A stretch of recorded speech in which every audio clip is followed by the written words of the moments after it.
Boa noite, catequistas do Regional Leste 1.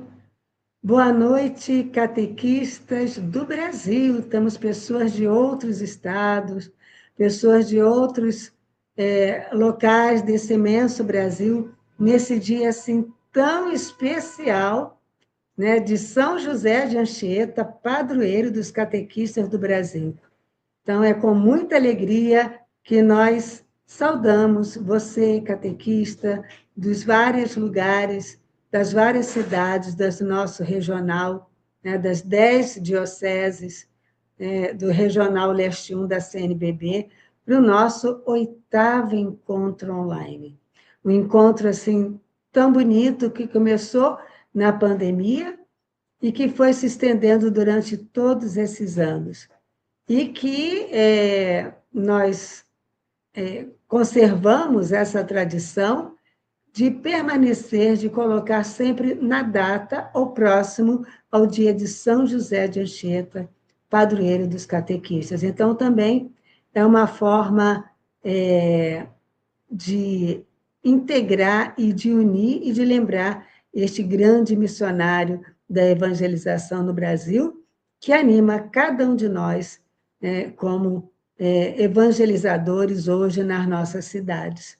Então, você vai colocando aí seu nome, vai colocando a sua diocese, a sua paróquia, para que a gente possa se encontrar, né, ver todos esses amigos que estão participando pelas redes da CNBB. Quero agradecer também a catequista Lissana, que está aí comandando o estúdio, né, ela é catequista e ministra da catequese aqui na Arquidiocese do Rio, e dar as boas-vindas a todos, para que nós tenhamos uma noite bastante proveitosa, com um tema muito interessante, que bate ao nosso coração, né? Ai de mim, se não evangelizar.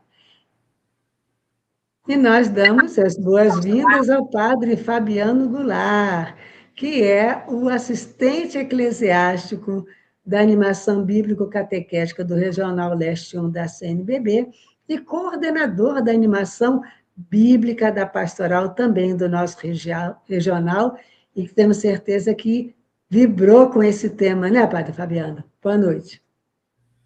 Boa noite, irmã Lúcia. Boa noite a todos os catequistas, não só do nosso estado do Rio de Janeiro, do Regional Leste 1 da CNBB, mas uma boa noite a todos os catequistas do Brasil, não é isso? Como a irmã Lúcia já disse, hoje para nós é um dia muito especial, que nós estamos celebrando a memória litúrgica de São José de Anchieta, o apóstolo do Brasil, o padroeiro dos catequistas do Brasil. Queremos fortalecer aí esta acolhida que a irmã Lúcia fez a todos que estão participando conosco, dos vários lugares do Brasil. Como a irmã Lúcia bem disse, você que está aí conosco, coloque o seu nome, coloque de onde você está participando conosco.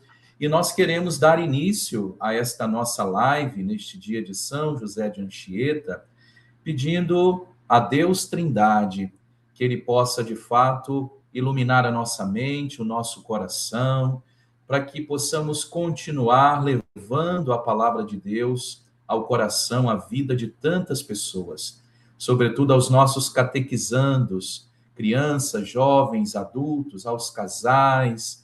A nossa missão é tão ampla e hoje nós vamos justamente meditar isso com o professor Bruno, justamente entendendo que a nossa missão é de evangelizar, levar Cristo ao coração, à vida, à alma de tantas pessoas que foram a nós confiadas.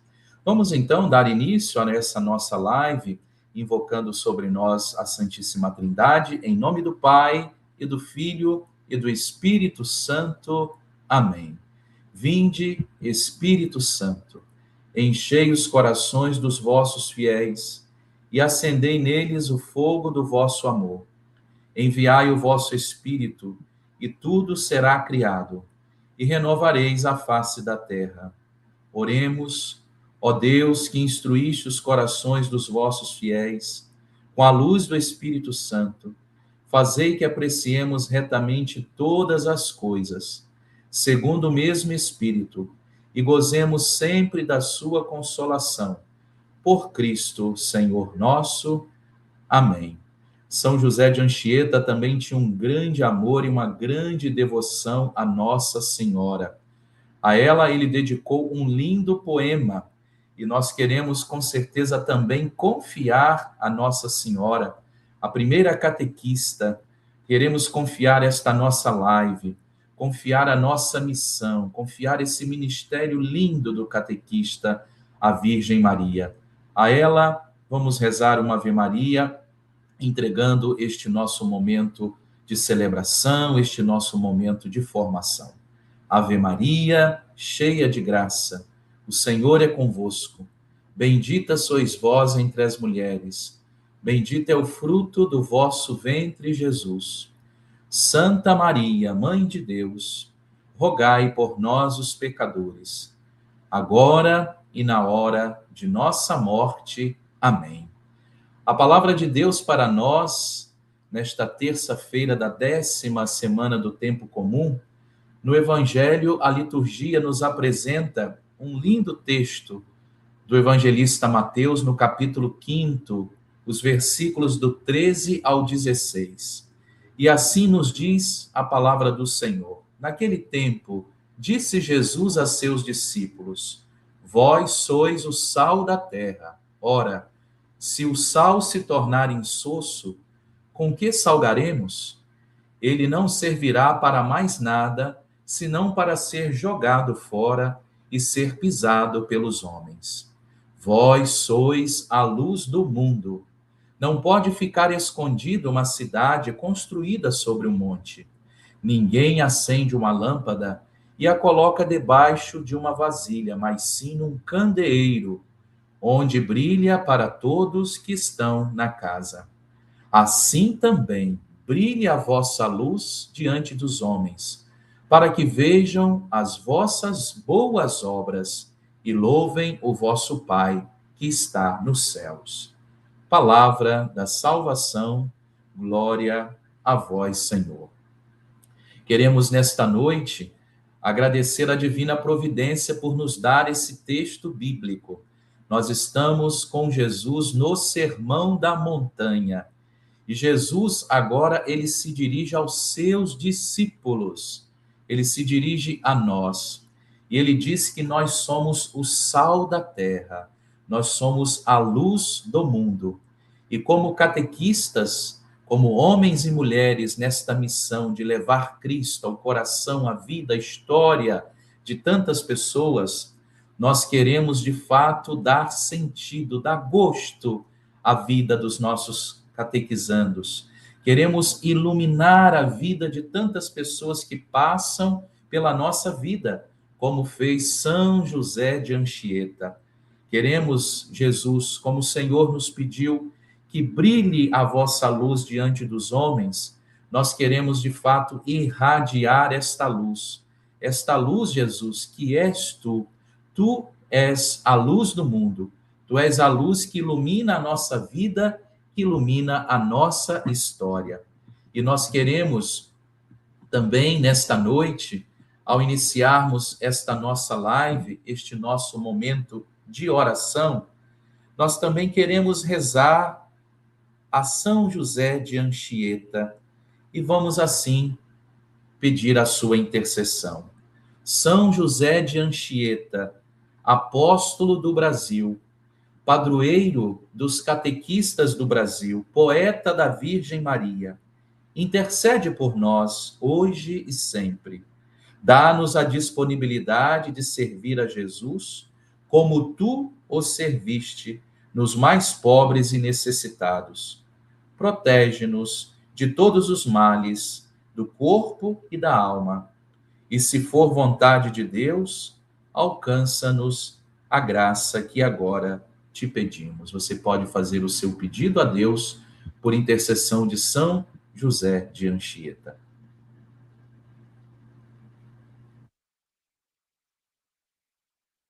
Glória ao Pai, ao Filho e ao Espírito Santo, como era no princípio, agora e sempre.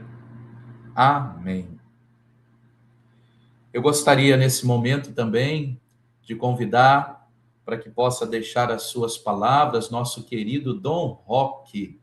Dom Roque, que é o nosso bispo referencial do regional. Dom Roque, é sempre uma alegria tê-lo, Senhor, do nosso lado. Muito obrigado pela sua presença, nos fortalece, nos enche de muita alegria. Seja bem-vindo, Dom. Boa noite, catequistas. Muito obrigado, Padre Fabiano, irmã Lúcia, a equipe, com Lissana, transmitindo esta live, que é uma riqueza, né, que nós adquirimos num momento tão difícil que foi a pandemia, né, desde 2020, realizando as reuniões e esta live inspiradora no dia de São José de Anchieta, apóstolo do Brasil, que vem para essa terra tão jovem, né, com os 19 anos, dedicando toda a sua vida à missão de evangelizar, principalmente os povos indígenas. Grande educador. É o nosso padroeiro, né? A CNBB definiu como padroeiro dos catequistas. Então, temos que pedir a sua intercessão, para que a nossa catequese possa avançar cada vez mais, né? A iniciação à vida cristã, em todo esse momento de evangelização que precisamos transmitir a fé nos dias atuais. Tivemos há pouco o lançamento da carta encíclica do Papa Leão XIV, Magnificat Humanitas, nos falando a respeito, né, de tudo aquilo que já estamos realizando como caminho, dentro de todo o contexto da nossa sociedade. É claro que se destaca aí a questão das redes sociais, e com insistência o Papa Leão XIV vem trazendo, né, através do magistério dos seus antecessores também, esse momento que devemos invadir, né, no bom sentido, invadir as redes sociais com bons conteúdos, que assim iremos alimentar a tão chamada inteligência artificial, para que possa realmente levar a palavra da verdade, a apresentação da mensagem de fé com um conteúdo realmente verdadeiro. Então, queremos agradecer ao nosso bom Deus por estarmos vivendo este momento.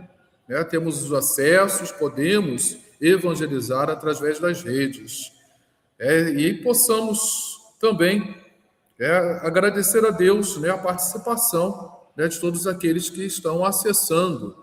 Então, sejam bem-vindos, né, e agradecer toda a coordenação com a equipe que proporciona para nós, e um agradecimento especial, já antemão, pelo convite aceito, professor Bruno, que estejamos aí atentos ao conteúdo que vai nos transmitir a respeito da evangelização. Temos as diretrizes que já foram definidas pela CNBB, estivemos reunidos durante o período pós-Páscoa, durante os 10 dias da Assembleia da CNBB, lá em Aparecida, as diretrizes para a evangelização do Brasil desses próximos anos estão definidas, e iremos aprofundar cada vez mais na nossa próxima Assembleia dos Catequistas do Regional Leste 1, para transmitirmos às nossas dioceses e arquidioceses. Que estejamos sempre atentos, né, a essa realidade. É Deus que vai nos proporcionando belos momentos, que possamos aproveitar a live deste dia. O nosso Papa Leão XIV está passando lá na Espanha, nas terras de São José de Anchieta, que possamos acompanhá-lo com as nossas orações, e, na medida do possível, também podemos também acompanhar as transmissões que são realizadas para nós. Um bom encontro, uma santa live para todos. É isso aí, Dom Roque. Muito obrigado pelas suas palavras motivadoras. Dom Roque sempre muito entusiasta de todo esse trabalho da catequese, sempre presente conosco. E como o Dom Roque já disse, né, e também nós já sabemos, nesta noite nós temos a alegria de receber também, para que possa assessorar esse nosso momento de formação, neste dia tão especial de São José de Anchieta, alguém muito especial que é do nosso regional. E posso dizer que tenho a alegria de apresentá-lo como um amigo, um colega, que nós nos conhecemos, acredito, que seja lá pelo ano de 2004, quando fui estudar teologia em Petrópolis, e é uma alegria poder, de fato, partilhar esse momento nesta missão com o professor Bruno, né? Então, gostaria de, antes de chamá-lo, né, de fazer uma breve apresentação, né, daquele que vai falar um pouquinho para nós nesta noite, né? O professor Bruno Tamancold, né? Nós nascemos, Bruno, no mesmo ano, hein? Só nascemos em cidades diferentes, né? O Bruno, ele é petropolitano, nasceu em Petrópolis, né? Ele é mestre em educação e licenciado em história pela Universidade Católica de Petrópolis, a UCP, olha aí que alegria, hein? Com bacharelado em teologia pela Universidade São Francisco, cara, é bom mesmo, ó. Atualmente coordena o curso de História da UCP, que legal, hein? E é diretor da Escola de Educação Básica Nossa Senhora de Fátima, em Magé. Olha, ele está na região toda da Diocese de Petrópolis, hein? Com 20 anos de experiência em docência, atuando na Rede Estadual de Educação do Rio de Janeiro. Que bacana, hein? Está trabalhando a beça, hein? Atualmente, né? Atuando, como eu já disse, na Rede Estadual da Educação do Rio de Janeiro, no Seminário Diocesano de Petrópolis, onde nós estudamos, não é isso, Bruno? Depois ele vai falar um pouquinho também dessa trajetória dele, né? E também como professor visitante, que legal, né? Do Instituto Teológico Franciscano, que bacana, olha. É autor das obras Nos Caminhos da Igreja, pela Vozes, 2020, e o Querigma, olha lá, tá mostrando lá o livro lá, ó. E o Querigma nas Cartas de Paulo, da Paulus, olha aí, já está fazendo a propaganda aí, né? No ano de 2023, né? Com certeza o que o professor Bruno vai partilhar conosco para nós é de suma importância, né? Também queremos aqui dizer, professor, né, que estamos nesta animação bíblica da pastoral e da catequese, né? Então, trazer esse tema sempre muito atual de São Paulo, na primeira carta aos Coríntios, capítulo 9, 16, ai de mim se eu não anunciar o evangelho, né? Para nós, catequistas cristãos, né, de modo geral, e Dom Roque falávamos aí, né? Falava, melhor dizendo, dessa presença do Papa Leão lá na Espanha, que tem encantado, né, multidões, né? Que coisa mais linda de ver esta atualidade da mensagem da palavra de Deus, né? E com certeza o Bruno vai trazer para nós aqui riquezas sobre também as etapas, né, da iniciação à vida cristã, falando um pouquinho também, com certeza, além, né, do querigma, do pré-catecumenato, né, entre das etapas da IVC, também partilhando um pouquinho do catecumenato, a purificação, a mistagogia, né? Professor Bruno, seja muito bem-vindo entre nós, tá bom?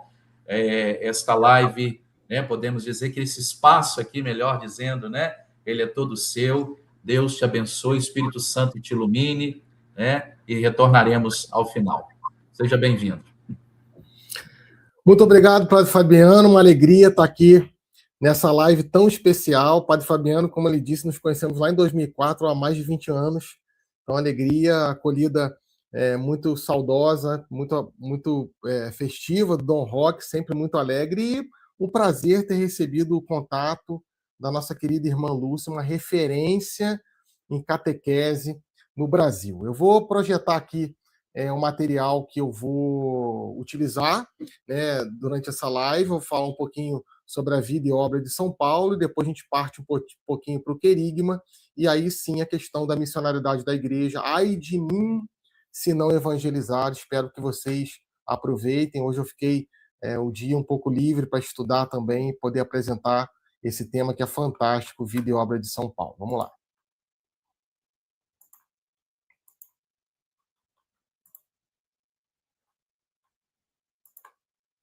Peraí, janela, tela inteira. Deixa eu só compartilhar aqui.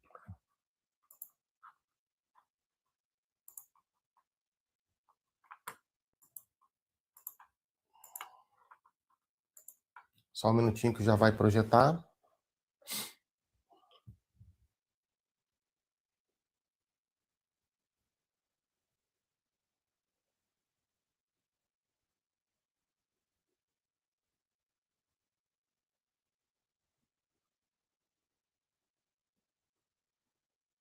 Maravilha. Essa animação bíblica catequética, como o padre Fabiano disse muito bem, do Regional Leste 1, uma alegria estar aqui com vocês, né? Apesar da irmã ter me apresentado, né?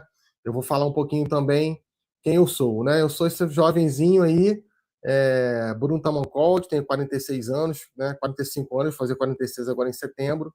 Tenho formação em licenciatura em História, em Teologia, tenho pós-graduação também em Teologia, mestrado em Educação, e as informações que a irmã e o Fabiano não deram é que eu sou casado com a Rafa, né? Sou pai do João Vitor, que já tem 18 anos, né? E graças a Deus sou flamenguista, né? Numa live para o estado do Rio de Janeiro, em sua grande maioria, quando você fala isso, você já ganha metade da plateia, né?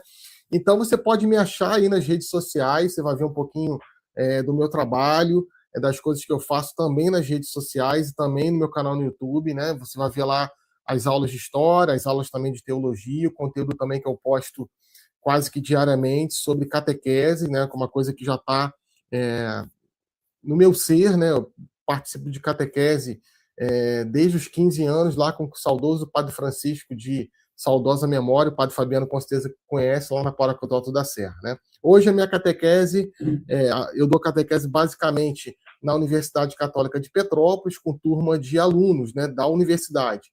E tem uma rotatividade muito grande, porque o horário vai de acordo com o horário do aluno da universidade, né? Então, esse catequizando, ele às vezes começa comigo e termina com outro catequista, mas é sempre uma alegria. Eu tenho 2 livros, como o padre Fabiano disse, Nos Caminhos da Igreja, Formação Permanente da Fé, e eu também tenho, né, o Querigma, nas Cartas de Paulo, que de certa maneira é o texto que nós vamos trabalhar um pouquinho na noite de hoje, tá? O que é o processo formativo, né? O Dom Roque falou muito bem, né? Processo de formação, né? Falando das diretrizes da CNBB, de como os bispos se reúnem para delimitarem as novas diretrizes para a evangelização. O que é um processo formativo, né? Será que colocar as pessoas na forma é um processo formativo? A palavra é um pouco autoexplicativa, né? Formação, dar forma. Mas, se a gente for para os documentos eclesiásticos, principalmente os documentos do Vaticano II, de maneira precisa, a Lumen Gentium, vai falar que a igreja é a unidade na diversidade. Então, a igreja não quer uma catequese, como é que eu posso dizer? Uniforme, tá? Ela quer uma catequese que tenha as diretrizes, mas cada paróquia tem as suas especificidades. Então, nós católicos somos a unidade na diversidade. Então, aqui na live vai ter talvez 300 catequistas diferentes. O que nos une? Qual o elan que nos aciona, né? Que nos une? É o processo formativo e sem dúvida nenhuma, a doutrina. E como, Bruno, se dá então um processo formativo? Se formação não é colocar as pessoas na forma, para que todos saiam idênticas, né? Por isso que a igreja vai falar que é a unidade na diversidade, são pessoas diferentes. O que é o processo formativo, então? Claro que falar isso para você é redundante, porque você, de certa feita, parou o que você estava fazendo e você saiu da prática. Foi para a teoria e reformulou a prática. Claro que o que é sair da prática? É parar o que você está fazendo. Por exemplo, quantas coisas você poderia estar fazendo agora, mas você não está fazendo para estar aqui conosco, nessa live. Então, você parou. Então, o primeiro movimento para o processo formativo é você parar. O segundo é você ir para a teoria. O que é teoria? Algo que não foi provado? Não. Teoria vem de teoreses, que é iluminação. Então, você parou, você viu uma outra realidade, você vislumbrou uma outra dinâmica e você, num terceiro ato, reformula a sua prática. Porque uma pessoa que executa algo sem o processo teórico, ela não executa, ela imita. E ninguém merece a vida inteira ficar imitando o outro. Você pode imitar o outro num determinado momento de sua vida, mas depois você precisa caminhar com suas próprias pernas. E quando você começa a caminhar com as suas próprias pernas, significa que você tem um processo formativo robusto. Eu lembro muito bem, quando eu comecei a participar da igreja, eu sou uma Madalena arrependida, não nasci na igreja, e eu queria ter uma Bíblia de zíper, né? O meu sonho era ter uma Bíblia assim de zíper, né? E para imitar, eu queria ter lá um terço no bolso, uma camisa do PHN, né? Imitando. Mas depois eu fui vendo, através do processo formativo, que são coisas exteriores, né? Não tem perigo nenhum um catequista que está iniciando o processo de ser um catequista imitar um catequista mais experiente. Mas o catequista, ao longo do caminho, através do processo formativo, ele tem que caminhar com as suas próprias pernas. Nós não podemos ficar a vida inteira imitando o outro. Por isso que o processo formativo, né, não apenas para o catequista, mas para todos os cristãos, para os líderes pastorais, para os bispos, para os padres, para os diáconos, para os religiosos, tem que ser uma égide. O que é uma égide? Algo que eu olho e almejo. Por quê? Porque Deus e a igreja merecem o nosso melhor. Nós não podemos ficar improvisando o tempo inteiro com as coisas de Deus. Claro, temos que ter criatividade, mas Deus vai sempre soprar o seu vento impetuoso através também dos processos formativos e de reflexão, tá? Vou colocar rapidamente a introdução dessa pessoa que fala essa frase fantástica lá em 1 Coríntios 9,16. E ele vai falar parecido em Romanos 7,2. Né? Em 1 Coríntios 9,16 ele vai falar assim: ai de mim se não evangelizar. E em Romanos 7,2 ele vai falar assim: infeliz de mim, quem me libertará desse corpo de morte? Isso ele vai pegar lá do Antigo Testamento, principalmente de Jeremias, né? O ai de mim é um pouco, o que vai ser de mim? O que vai ser da minha alma? Eu recebi uma missão, então eu preciso verdadeiramente cumprir aquela missão que me foi posta. Agora, quem é esse catequista? O padre Fabiano falou muito bem, né? Maria, nossa primeira catequista. José Anchieta tinha predileção pelos catequistas, como disse Dom Roque. Agora, quem é esse homem São Paulo? Ele, sem dúvida nenhuma, é um catequista improvável, né? Eu vou contar um pouquinho o primeiro capítulo desse texto para vocês, tá? Eu estudo e leciono historiografia paulina desde 2009, né? 2009 foi um ano muito interessante, além do Flamengo ter sido campeão brasileiro, o Papa Bento XVI proclamou o ano paulino e veio uma série de livros falando sobre a vida e obra de São Paulo. Eu retomei a leitura, já tinha feito a leitura na época do seminário, e retomei a leitura e fui construindo ao longo do caminho esse itinerário sobre a vida de São Paulo, tá? Eu faço nesse livro, e também um pouco na palestra que eu vou dar para vocês na formação, uma aproximação histórica, tá? O que é uma aproximação histórica? Tem coisas que eu coloco aqui no livro e na palestra que não necessariamente foi São Paulo que me falou, mas foram pessoas que estavam próximas a São Paulo com documentações e que deixaram relatos. Deixa eu tentar dar um exemplo melhor. Eu vi que tem aqui pessoas do nosso querido santuário, mais novíssimo santuário, né, de São Sebastião, em Quintino, tá? São Jorge, aliás, em Quintino.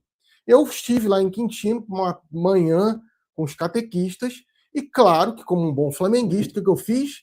Visitei a estátua do Zico, tá? Se eu perguntar para alguém de Quintino aonde é a estátua do Zico, basta eu perguntar para uma pessoa e não para todas, porque não vai ser necessário fazer uma aferição em todas. Então, por exemplo, eu vou falar um pouco aqui da vida e obra de São Paulo, ainda quando ele era o Shaul, uma criança, né, de um judeu expatriado. E da onde que a gente tira essas informações? De livros, de bibliotecas que olharam exatamente para o lugar que São Paulo estava. E é assim que a gente tem esses dados. Claro que muitos dados eles vão estar ali no contexto bíblico também, escrito principalmente pelo apóstolo, né, de São Paulo, né, na verdade o discípulo de São Paulo, Lucas Evangelista, que também escreve o Atos dos Apóstolos. Tá? O apóstolo Paulo, ele nasceu entre os anos 5 e 10, na cidade de Tarso, da Cilícia.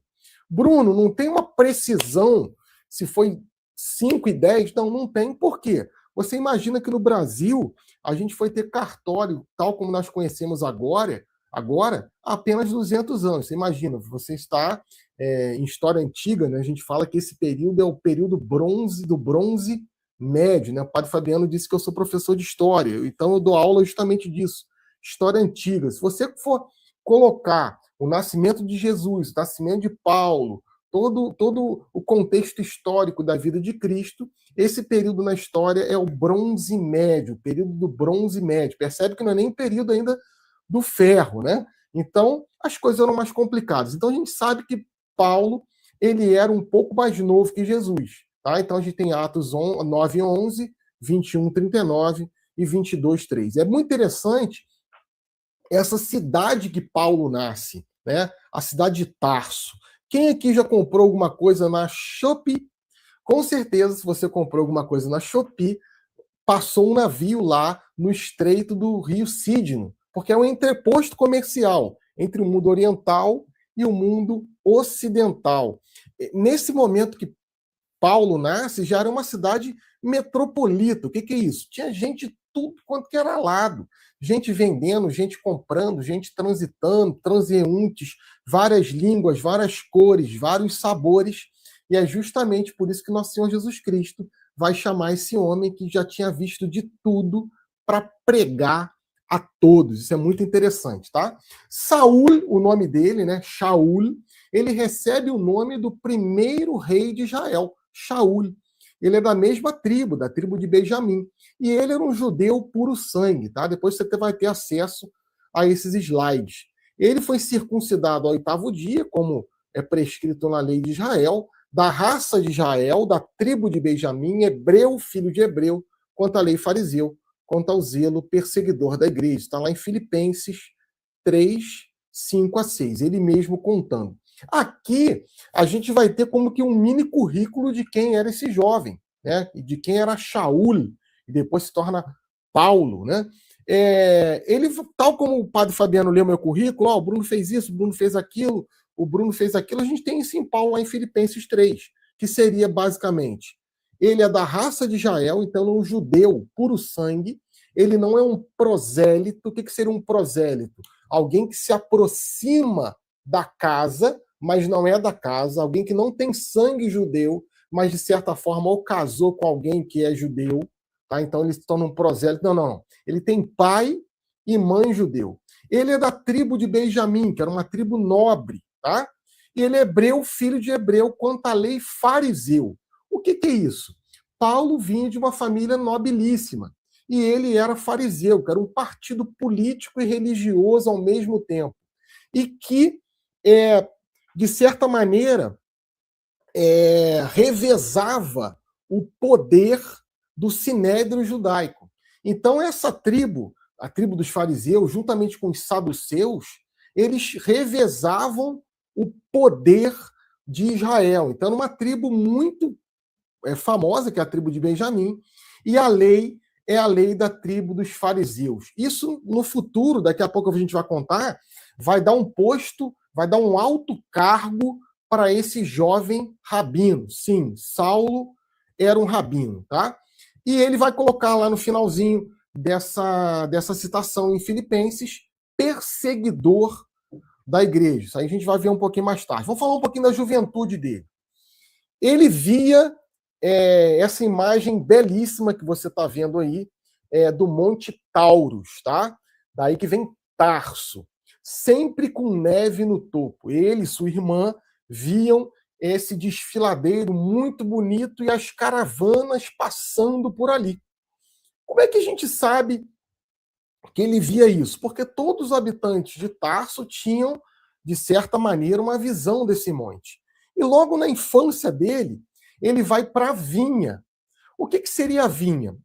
Seria como se fosse o ensino, a educação infantil. Lembra que o padre Fabiano disse que eu sou um diretor de uma escola de educação infantil? Então, Paulo, esse jovem chamado Shaul, também foi para a educação infantil e logo ele foi para o ensino fundamental, como se fosse o primeiro ano. para aprender a ler e a escrever. E ele aprendia a ler e a escrever aonde? Nas escrituras. Então, ele ali, com 5, 6 anos, ele aprende a ler e a escrever nas escrituras sagradas. Só que ele não aprende a ler e a escrever apenas em hebraico. Ele aprende também a escrever em grego clássico, em grego koiné, porque ele está em uma cidade de cultura grega. E é por isso que Paulo, gente, ele vai citar Epimênides. Por isso que Paulo vai usar a filosofia grega para pregar, porque a cidade que ele está é uma cidade que tem mais bibliotecas nesse período que Atenas. Era uma cidade que tinha universidades de artes liberais. Então, São Paulo ele tinha uma mentalidade prismática. Ele era um poliglota. Ele percorria com grande desenvoltura os corredores do saber humano. E quando ele tem aproximadamente 6 para 7 anos, e ele vai para o ensino fundamental, ele se destaca ali. E os pais, vendo que ele era uma pessoa, um jovem, que gostava muito das Sagradas Escrituras, né, que já lia o Shema Israel, quando vai fazer 13 anos aproximadamente, ele percebe que esse menino está pronto para ser um rabino. Ele pode estudar, tá? Mas eles não escolhem que Paulo estude no rabinato que tem ali na cidade de Tarso, na escola rabínica que tem na cidade de Tarso. Não. Para onde ele vai? Ele vai para Israel, ele vai para Jerusalém, para a capital e para o centro nevrálgico da teologia do seu povo. Seria a mesma coisa se a gente tivesse um seminarista, e o Dom Roque vê assim, olha, esse seminarista aqui ele é muito capaz, esse seminarista aqui tem virtudes humanas muito boas, é um seminarista de oração, e além disso ele tem uma capacidade intelectual diferente. A gente vai mandar ele estudar em Roma. Percebe? Ele não vai estudar no seminário de Petrópolis, tal como o padre Fabiano e eu. Ele vai estudar em Roma. Paulo vai estudar em Israel, no centro nevrálgico da sua religião, que é Jerusalém. Isso é muito significativo, tá? Então percebe por que a igreja comemora a conversão desse homem? Porque ele foi forjado para ser um líder do judaísmo no primeiro século. O que acontece? Lá na página 22 do meu texto, tá? Ele vai entrar nesse rabinato e ele vai estudar aos pés de Gamaliel. Se a gente pudesse colocar o que seria Gamaliel, né, nesse contexto, ele seria como se fosse um reitor desse seminário para formar rabi.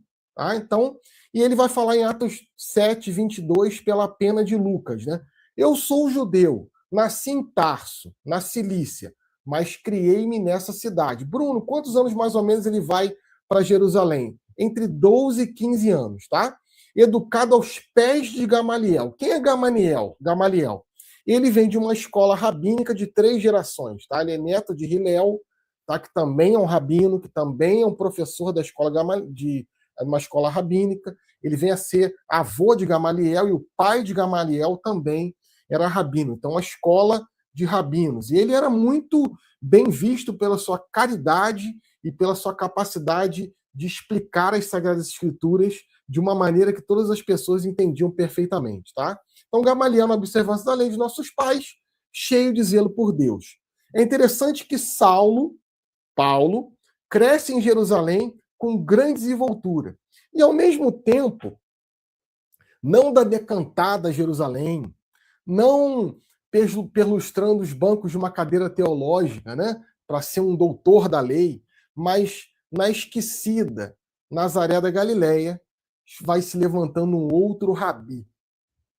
Daqui a pouco essas duas histórias, meus irmãos e minhas irmãs, vão se entrelaçar. O rabi de Jerusalém, um sábio, vai encontrar um rabi que é verdadeiramente o Filho de Deus vivo. E isso é muito interessante. Vamos avançar. O que acontece? Ele, muito jovenzinho, com aproximadamente 27, 25 anos, mais ou menos na idade que o padre Fabiano foi ordenado, né? Quando eu conheci o padre Fabiano lá em 2004, A gente não tinha cabelo branco, né, padre? Ele vai se formar rabino, tá? E ele, como ele é um fariseu, ele vai ter uma cadeira como membro do Sinédrio Judaico. Isso é muito interessante. Deixa eu tentar estabelecer um grau de comparação utilizando as nossas autarquias. O que seria o Sinédrio Judaico, tá? O Sinédrio Judaico, gente, é o maior posto da religião judaica.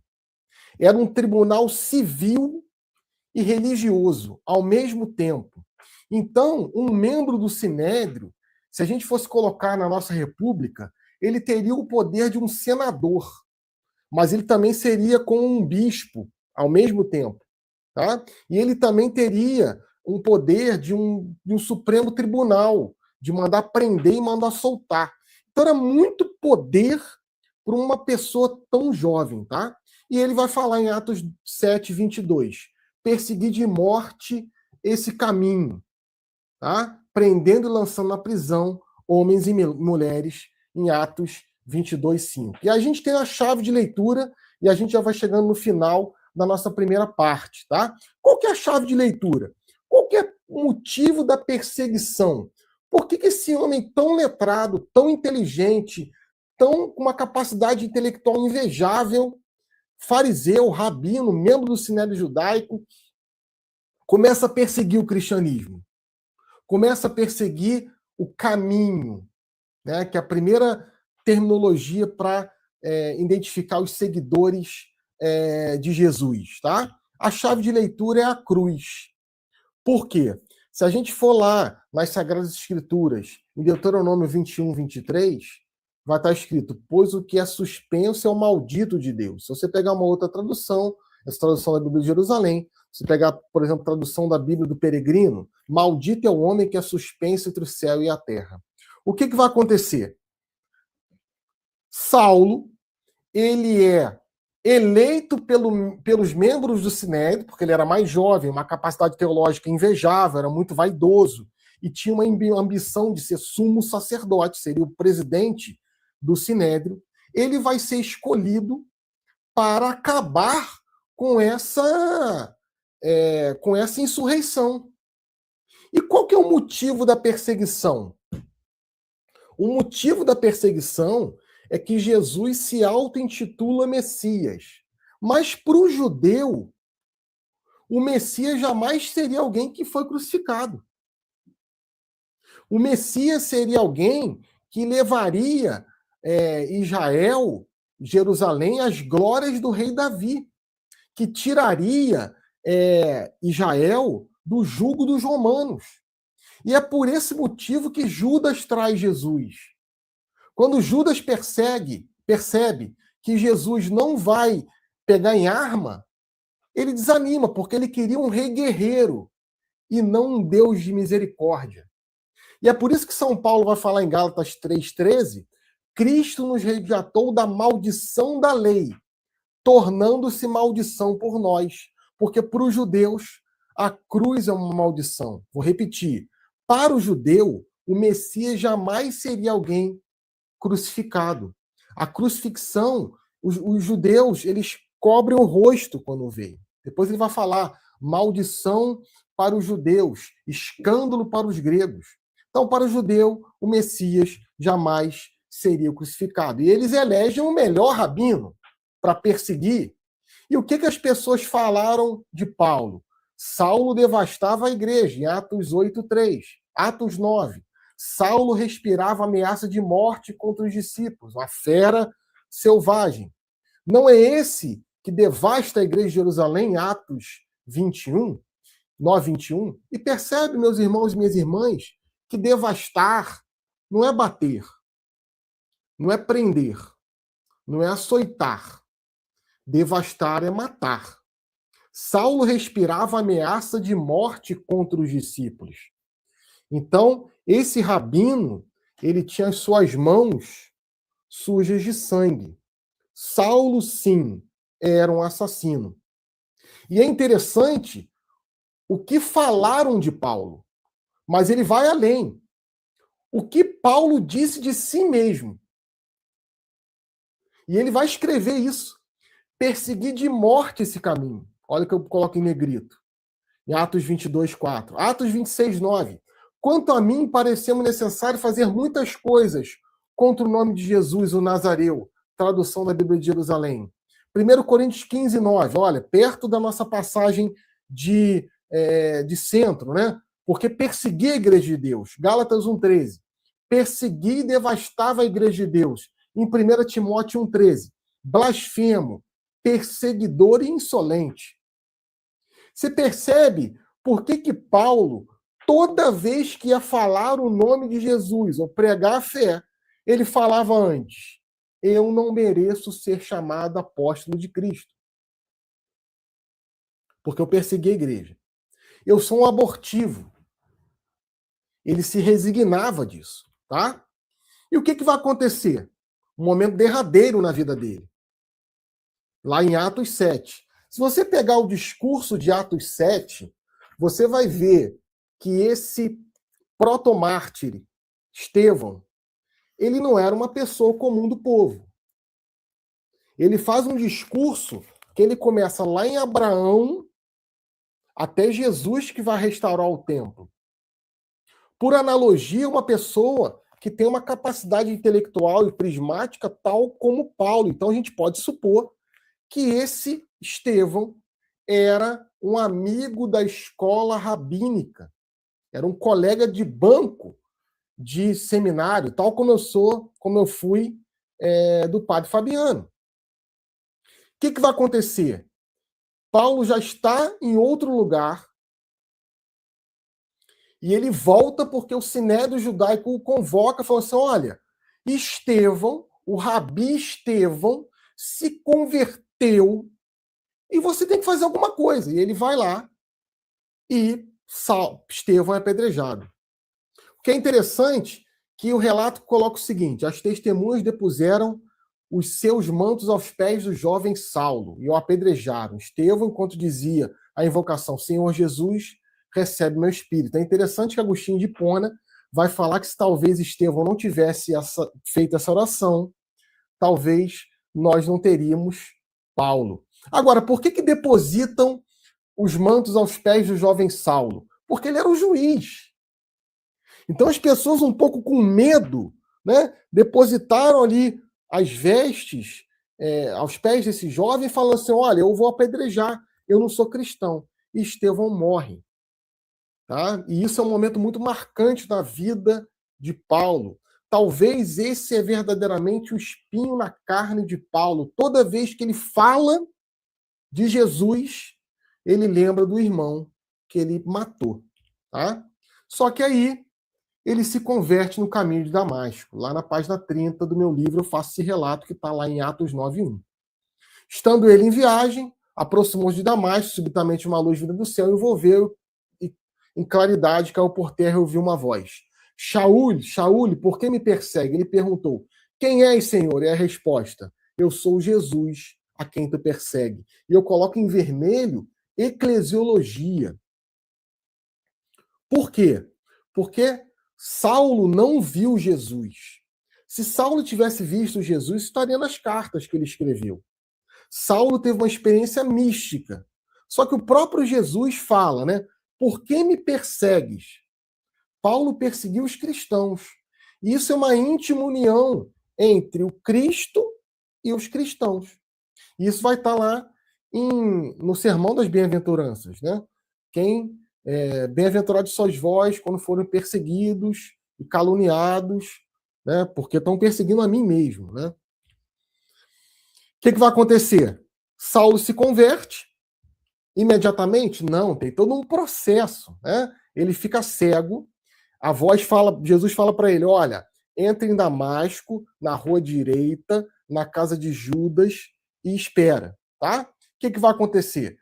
Jesus aparece para Ananias e fala: Ananias, vai na casa de Judas, na rua direita, lá tem um varão escolhido que eu erigi para ir anunciar a minha mensagem para todos os povos, né? Tá lá em Atos 9, 10, 19. E o nome desse jovem é Saulo. O que Ananias responde? Né? Se Ananias fosse carioca, o que ele falaria? É ruim, hein? Não vou, não. Por quê? Saulo perseguiu a igreja de Deus. Ananias fala, Senhor, Saulo devastou a igreja de Jerusalém. E ele vai, né? Não, Ananias, vai lá que esse para mim é um vaso escolhido. Ele chega lá e faz como que uma confirmação do batismo, né? São, meu irmão, o Senhor me enviou Jesus, o mesmo que te apareceu no caminho por onde vinhas. E eu fico imaginando, né? Como que foi o batismo, tal como é o nosso batismo na igreja. Você crê em Jesus Cristo, nosso Senhor? Né? Você crê no Espírito Santo Paráclito? Né? Foi uma confirmação, né? Ele já era adulto, então ele foi batizado à graça batismal, né? Como fala lá o Gregório Nazianzeno, né? Veste de incorruptibilidade, banho que lava, selo que nos marca, né? E que é a incorruptibilidade de Deus. É belíssimo esse trecho do Catecismo da Igreja Católica quando fala do batismo, né? E é interessante que você vê um homem analfabeto, Ananias era uma pessoa muito simples, e um rabi de joelhos, né? É a graça de Cristo que transforma todo mundo no batismo em pessoas iguais. Existe uma categoria de fiéis, meu irmão, está aqui no direito canônico, tá? Lá no tomo 2. Somos todos fiéis, porque recebemos o mesmo batismo, professamos um só batismo. Claro que existe uma dupla tipologia funcional. Eu sou leigo, eu santifico as coisas temporais.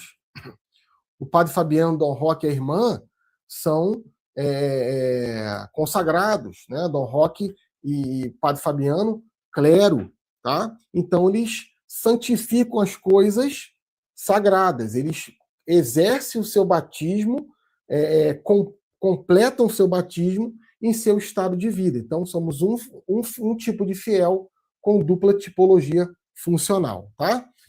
O que acontece? Paulo já levanta aqui, as escamas caem dos seus olhos, ele começa a pregar? Não. Tá? Isso pouca gente sabe, né? Paulo ele fica 3 anos na Arábia. Lá na página 44 do livro eu conto um pouco, né? Saulo fez uma leitura tipológica da Bíblia. O que é isso? O que é isso? O que é uma leitura tipológica?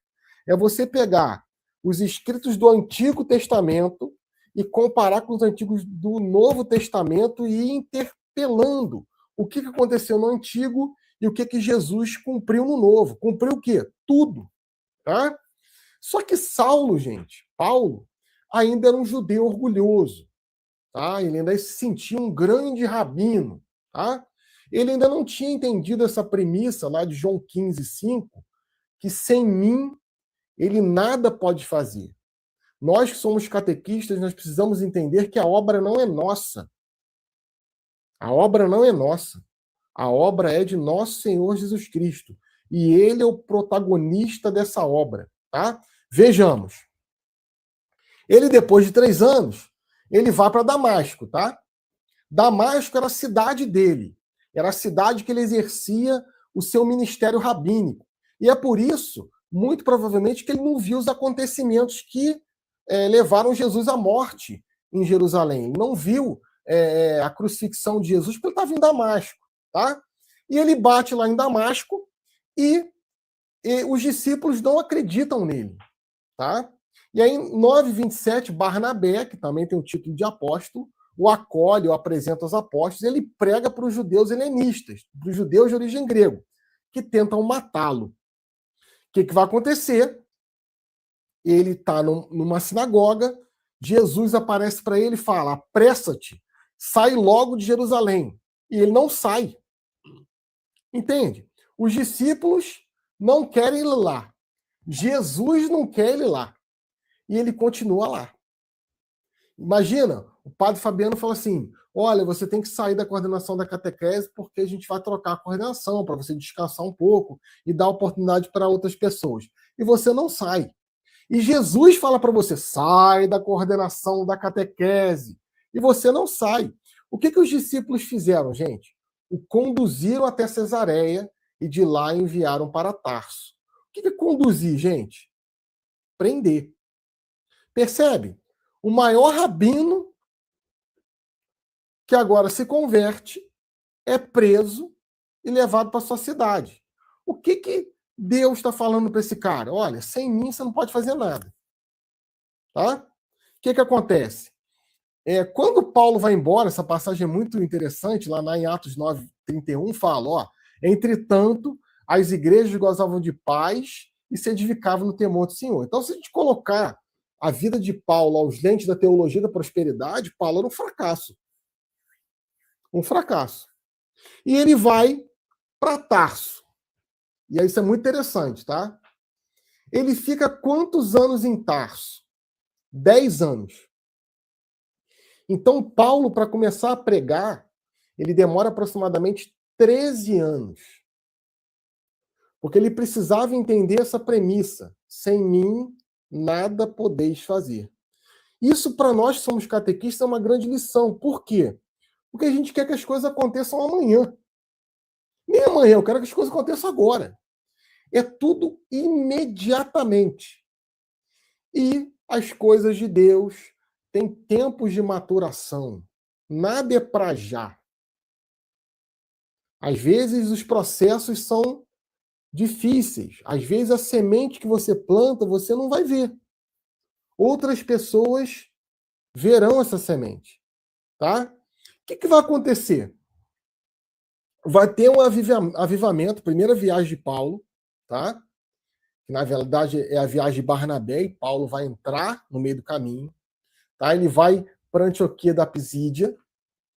E aí o que acontece? Barnabé lembra de Paulo, 10 anos depois. Barnabé precisa passar por Tarso e fala, pô, vamos chamar o Paulo para tocar um violão lá no nosso avivamento, em Antioquia? O que acontece? Vamos ler aqui.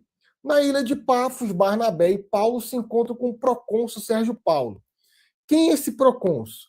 É um procônsul que manda uma carta para Jerusalém, querendo conhecer Jesus. Os apóstolos, principalmente Pedro e Tiago, mandam o seu melhor pregador. Quem era? Barnabé. E Paulo fala, e Barnabé pensa assim, olha, preciso de alguém para tocar o violão. Chamam Paulo. E Paulo ficou fazendo o que nesses 10 anos, Bruno? Muito provavelmente não voltou para a casa do pai, porque o pai via ele como um apóstata, abandonou a fé. Tá? Muito provavelmente ele voltou a fazer tendas, que era a profissão dele, voltou a fazer capas, que era a profissão dele. Quando ele está preso na segunda prisão em Roma, na masmorra marmetina, ele fala, olha, quando vieres me visitar, traze a capa que eu esqueci em Troade, na casa de Carpo. Muito provavelmente a capa que ele fez nesse período. Tá? O que aconteceu? Ele começa a pregar e o mago bobo da corte está atrapalhando. Né? Por quê? Porque se o procônsul Sérgio Paulo se convertesse, o bobo da corte perderia o emprego. Né? Paulo, repleto do Espírito Santo, levanta, né, e fala, homem cheio de toda falsidade e malícia, filho do diabo, inimigo de toda justiça, não cessarás de perverter os retos caminhos do Senhor, que são perfeitos e retos? Pois agora a mão do Senhor está sobre ti. Todo mundo ficou em silêncio olhando para Paulo, né? Pois ficarás cego, e por um tempo não verás o sol. Esse homem fica cego. Saulo assume verdadeiramente o nome de Paulo e inicia o seu novo ministério com Silas. E ele vai até os confins do mundo levando essa palavra de Jesus. Ele verdadeiramente aqui entendeu que não é mais ele que vive, é Cristo que vive nele. E ele é o primeiro a pregar na Europa.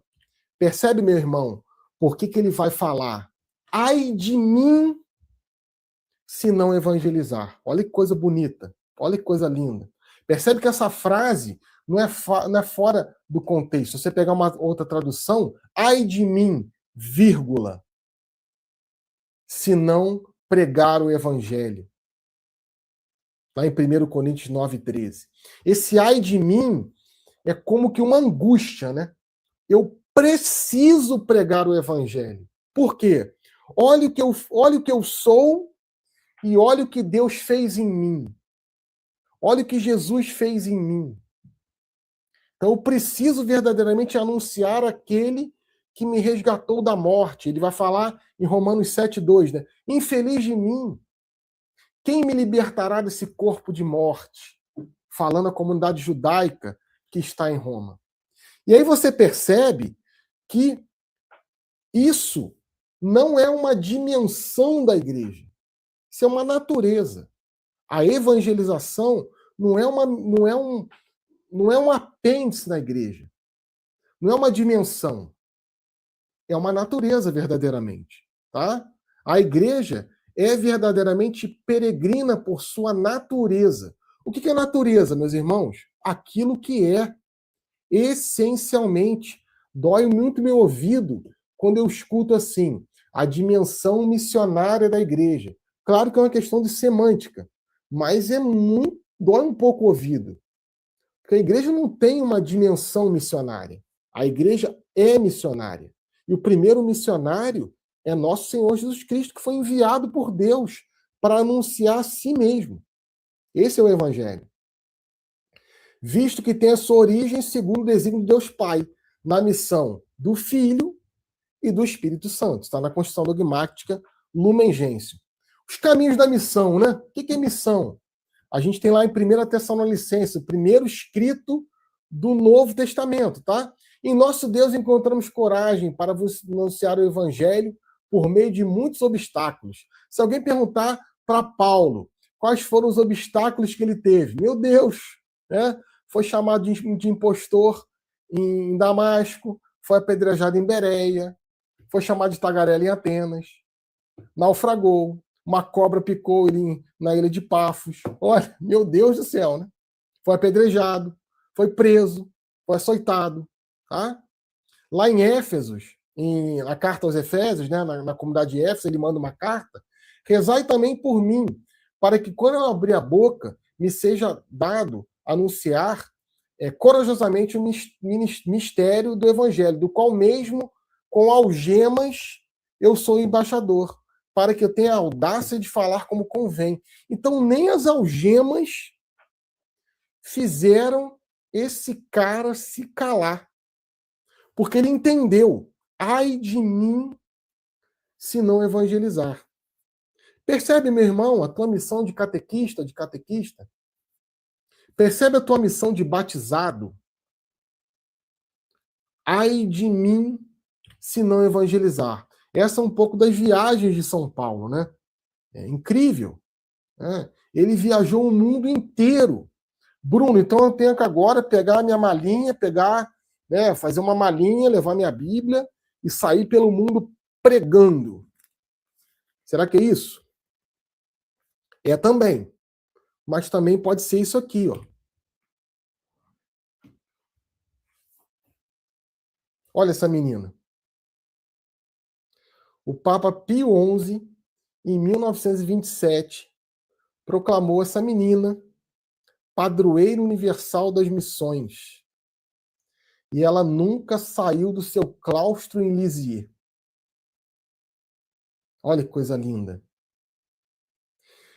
Papa João Paulo II, em 1997, proclamou essa menina de 24 anos doutora da igreja.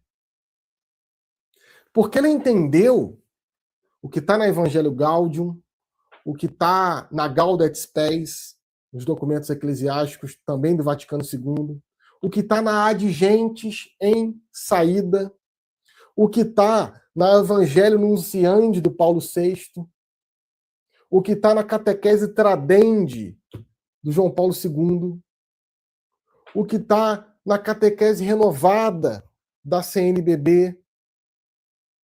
A igreja é sempre missionária, é sempre em saída.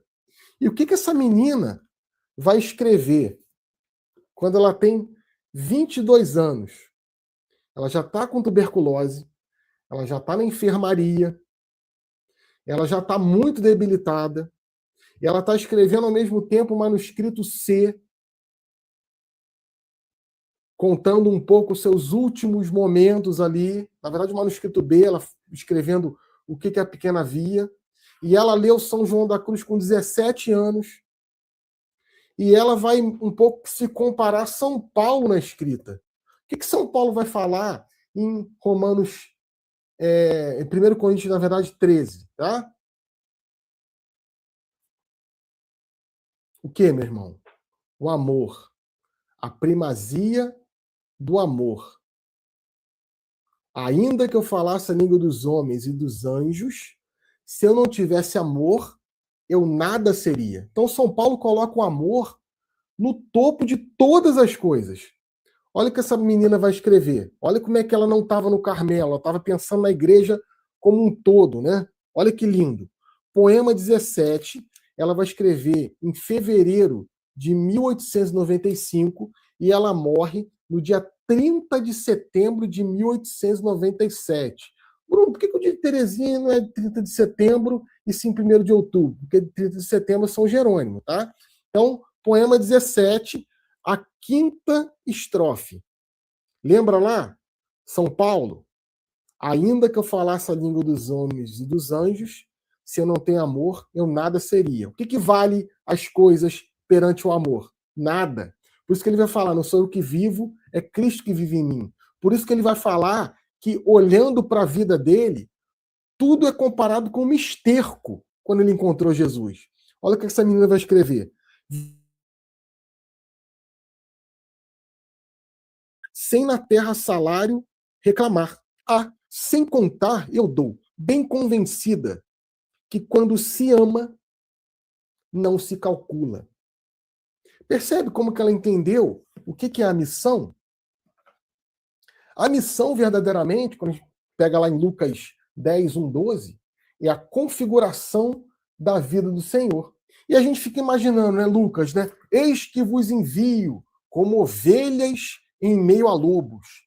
Que pastor, em sã consciência, enviaria suas ovelhas imaculadas em meio a lobos? Deus. Deus enviou seu Filho único para morrer pelos nossos pecados, em meio a lobos.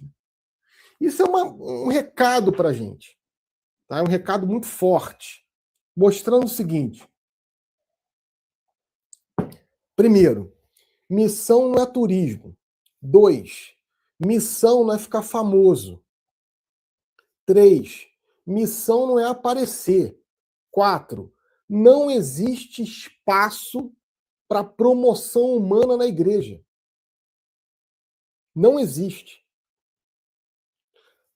Nós estamos na igreja para servir a Jesus e não a nós mesmos.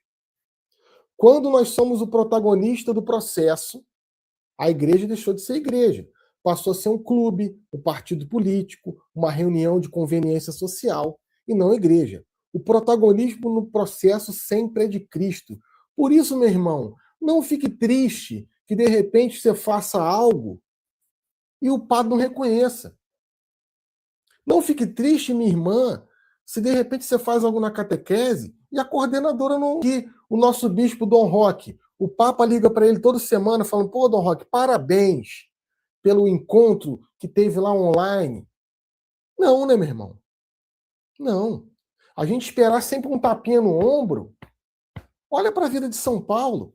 Olha para a vida de Teresinha. Como essa menina foi humilhada no Carmelo.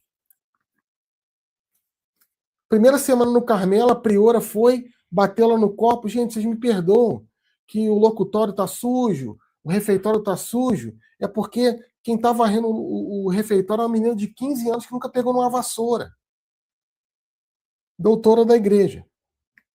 Então não espere reconhecimento humano na igreja. Não espere. Quando a gente tem essa liberdade de não ficar esperando reconhecimento humano na igreja, a gente avança na pequena via de Santa Teresinha do Menino Jesus. Buscar as coisas pequenas. E fazer as coisas pequenas de maneira grandiosa. De repente você dá catequese na sua paróquia, numa comunidade que ninguém quer dar. Não é assim? Você dá na catequese numa capelinha que ninguém quer estar. E você está lá. E agradece a Deus por isso. Jesus está vendo a sua missão. Percebe? Claro, meus irmãos e minhas irmãs. Quando a gente tem um ambiente saudável, existe uma cultura da gratidão. Mas não espere. Tá? O que é o querigma? Tá? Nós estamos numa catequese bíblica, catecumenal, e querigmática, tá? A gente já está indo para o final, não fique preocupado, tá? Querigma vem da palavra queriço, que significa pregar e proclamar, tá? Ela é empregada nas cartas paulinas várias vezes. Por exemplo, 2 Coríntios 4:5, não proclamamos a nós mesmos, mas a Cristo Jesus, Cristo Senhor. Tá? Essa terminologia foi São Paulo que meio que criou. Cristo Jesus, nosso Senhor Jesus Cristo, por Cristo nosso Senhor. É interessante quando Paulo e Barnabé voltam da primeira viagem missionária, eles se apresentam a Pedro, e Paulo fala: vede quantas coisas fez em nós o Senhor, mostrando que a missão não é sua, a missão é de Jesus. Deus quis precisar de você. A igreja quis precisar de você. E por isso que você tem que ser bem informado, para encher a boca, tal como São Paulo. Ai de mim, se não evangelizar. O querigma nas cartas de Paulo é um pouco isso que eu falo no livro, né? É todo o conteúdo do querigma na boca de Paulo, né? Para a função de portador da mensagem, o grego tem a palavra kerix, que é o mensageiro, um funcionário real de alguma cidade, estado grego, como Atenas, que recebia a mensagem. O querigma. Querigma, então, é o primeiro anúncio, tá? É o embaixador de Cristo, é o arauto do evangelho, como nas monarquias latinas, onde o rei não estava, sua palavra se encontrava através do arauto, e o som de sua voz se fazia presente. Tá? E aí vem um pouco de São Paulo, o homem da catequese querigmática, eu vou pegando no livro cada passo do querigma, explicando parte por parte em capítulo. Tá vendo como é que você, de repente, poderia me convidar para ir na sua paróquia, para a gente fazer um retiro sobre isso, tá? A gente tem o amor de Deus, lá como eu disse em 1 Coríntios 13:1, ainda que eu fale em língua dos homens e humanas e angélicas, se não tenho amor, sou como um metal estridente, um símbolo que tinha uma lata vazia descendo pela escada fazendo barulho. O que é isso? O valor do amor. O amor tem um valor inestimável. Por isso que Teresinha fala, quem ama não calcula. O pecado, né, o segundo tópico do querigma, porque o salário do pecado é a morte. Terceiro tópico do querigma, Jesus Salvador, junto com fé em conversão. Sempre deve-se anunciar esses dois tópicos do querigma uníssonos, né? Pecado, Jesus Salvador e fé e conversão, que está lá em Romanos 3, 23, 24. Espírito Santo, em Gálatas 22, 23, e comunidade, em Romanos 12, 4, 5. Temos uma casa, uma igreja, um só corpo em Cristo. Pois assim como num só corpo temos muitos membros, os membros não têm todos a mesma função. De modo análogo, nós somos muitos e formamos um só corpo em Cristo, sendo os membros um dos outros. Lembra lá como é que eu comecei a nossa explanação já há algum tempinho, né? Somos a unidade na diversidade, tá? E aí a gente vem essa necessidade do querigma, já em Puebla, em 79, João Paulo II colocando o Concílio Vaticano II para funcionar, necessidade de integração da vida na fé, a Sagrada Escritura como fonte da catequese. Nós tivemos lá, nas diretrizes passadas, que infelizmente não aconteceram em sua plenitude por conta da pandemia, a igreja como uma casa de Deus. Né? E o primeiro tópico era justamente a palavra. Tá? Então, a catequese tem que ser uma catequese de inspiração bíblica. Nosso grande Bento XVI, saudosa memória, quando escreveu lá Deus Caritas Est em 2005, ele vai falar, né? O segmento de Jesus é o encontro com uma pessoa. E o encontro com essa pessoa está nas Sagradas Escrituras verdadeiramente. Tá? Descoberta da dimensão comunitária da catequese, tomada de consciência. O que é catequese? É um processo. Olha, está em Puebla, tá?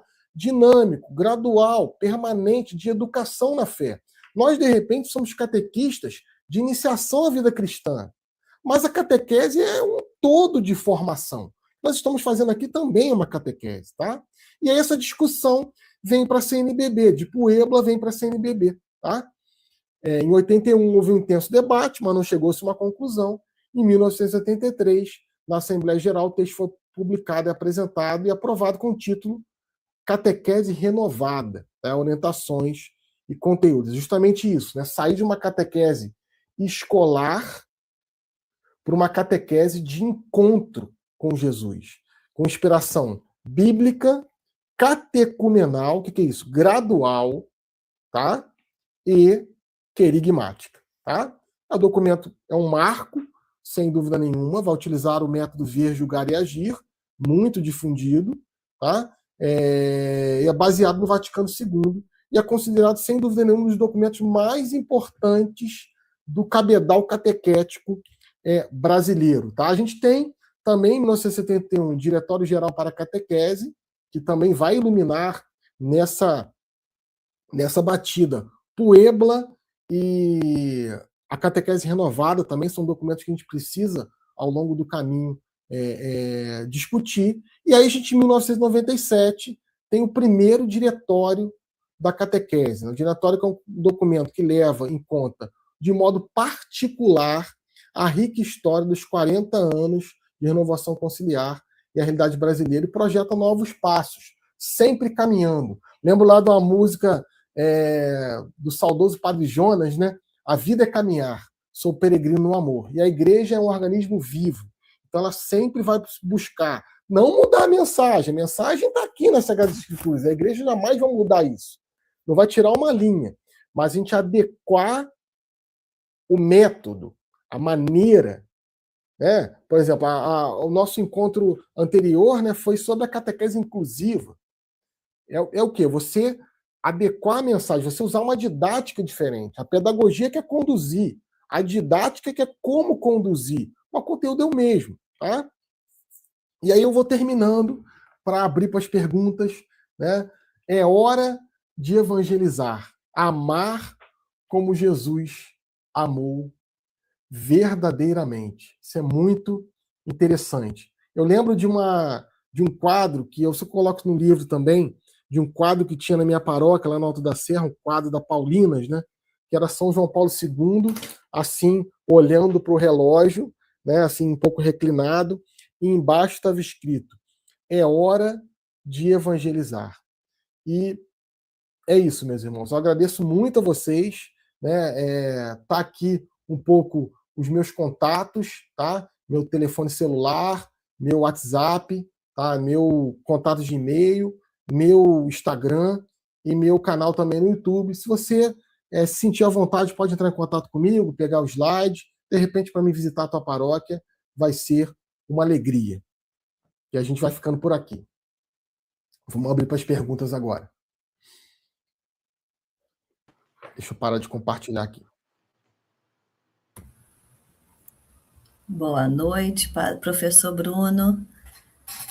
Oi, Maria Cristina, tudo jóia? Oi, tudo bem? Eu tenho o prazer de falar com o senhor. Eu participei de uma das suas palestras no Catequista Brasil e tenho com o maior carinho, né, o seu livro autografado pelo senhor querida, aqui. Que alegria. Tenho ele aqui, muito bom, por sinal. Não tivemos pergunta, porque eu acho que todos ficaram tão maravilhados com a sua explicação, com a sua formação, com uma aula excelente, belíssima, sobre a explicação do querigma nas cartas de Paulo, e todos elogiaram bastante. Até tem uma paroquiana do padre Fabiano, Valquíria, que pediu para ele convidar o senhor para ir lá na diocese dele, né, em agosto, né, para o encontro diocesano que eles vão ter. Nós tivemos participação da sua diocese, Petrópolis, Rio Bonito, Distrito Federal, Paraná, São Paulo, Rio Grande do Sul, aqui do Rio de Janeiro, várias cidades, e, enfim, nós aqui, em nome da comissão, né, Animação Bíblica Catequética, com a irmã Lúcia, queremos agradecer esse belíssimo encontro que o senhor esteve conosco e que tivermos uma outra oportunidade, quem sabe, para o senhor estar conosco de novo. Maravilha, eu que agradeço, uma alegria te reencontrar. E desculpa se eu passei um pouquinho o tema é sempre muito longo, né? E contextualizar isso, esse homem dessa catequese querigmática, é sempre uma alegria, né? Tivemos aqui, professor, qual seria o melhor período de preparo de catequese para adultos? e padronizado pela igreja? Então, depende muito da realidade do catequizando. Por exemplo, na universidade, a gente geralmente prepara de 6 a 8 meses. Tá? Mas a gente também, dependendo do catequizando, às vezes o bispo marca crisma numa data, o catequizando começa, faz 2, 3, 4 meses conosco, tá? É crismado e a catequese continua. Por quê? Existe uma catequese de iniciação à vida cristã, mas existe uma catequese permanente. Então depende muito da realidade da paróquia. Eu acredito que o catequese de adulto, de 6 a 8 meses, para explicar as verdades de fé, para introduzir a pessoa nesse encontro com Jesus, não apenas encontros doutrinais, né? A doutrina é importante, mas a doutrina vai fazer sentido para quem ama nosso Senhor. Então, primeiro a gente enamora o catequizando e depois vai também o enamorando com as verdades de fé, que são as doutrinas e os dogmas da nossa igreja. Que bom, Obrigada. então, como a Maria Cristina falou, vários elogios, excelente formação, arrasou, muito obrigada, aprendi muito. Então, realmente, nós ficamos felizes nesse dia, né, do nosso padroeiro dos catequistas, que se inspirou certamente em São Paulo, a primeira vez, né? Então, pessoas buscando aí, deu vontade de continuar aprofundando a beleza dessa evangelização a partir de Paulo, que continua até hoje. E foi muito bom, né, que o professor Bruno fez muito essa ponte com a vida do catequista hoje, né? Quer dizer, essa nossa inspiração, não imitação, porque também a gente não teria condições, né? Mas de inspiração para viver. Então, a gente agradece, vamos chamar também Padre Fabiano nesse momento, e esperamos uma próxima vez, né, professor Bruno? Se Deus quiser, estou sempre à disposição. Ótimo. Cuidado, falar isso para catequista é um perigo, viu?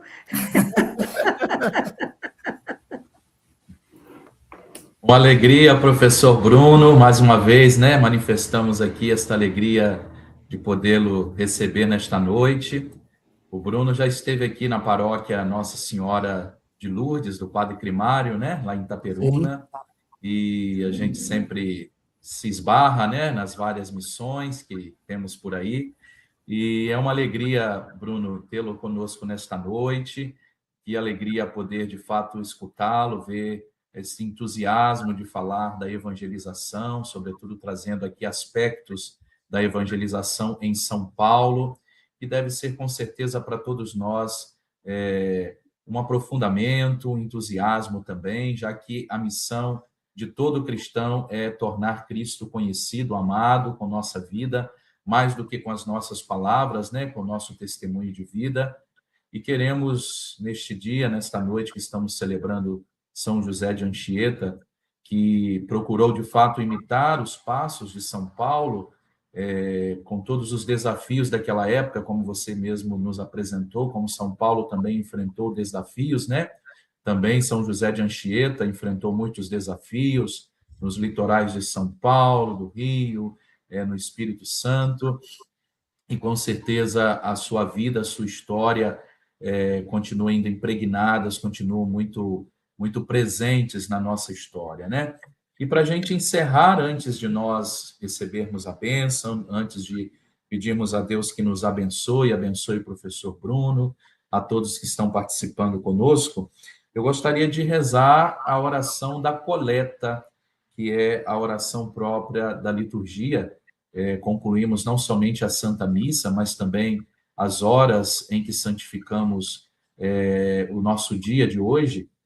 A oração que de fato nos é apresentada é a seguinte: derramai, Senhor, sobre nós a vossa graça, a fim de que, a exemplo do presbítero São José de Anchieta, apóstolo do Brasil, sirvamos fielmente ao Evangelho, tornando-nos tudo para todos, e nos esforcemos em ganhar para vós novos irmãos no amor de Cristo.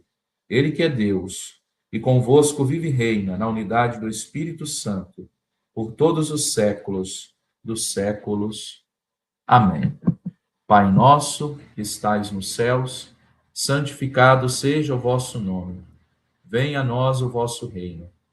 Seja feita a vossa vontade, assim na terra como no céu. O pão nosso de cada dia nos dai hoje. Perdoai-nos as nossas ofensas, assim como nós perdoamos a quem nos tem ofendido. E não nos deixeis cair em tentação, mas livrai-nos do mal. Amém. O Senhor esteja convosco. Ele está no meio de nós. Por intercessão de São José de Anchieta, apóstolo do Brasil, padroeiro dos catequistas do Brasil, abençoe-vos o Deus Todo-Poderoso, Pai e Filho e Espírito Santo. Amém. Queridos catequistas, um forte abraço.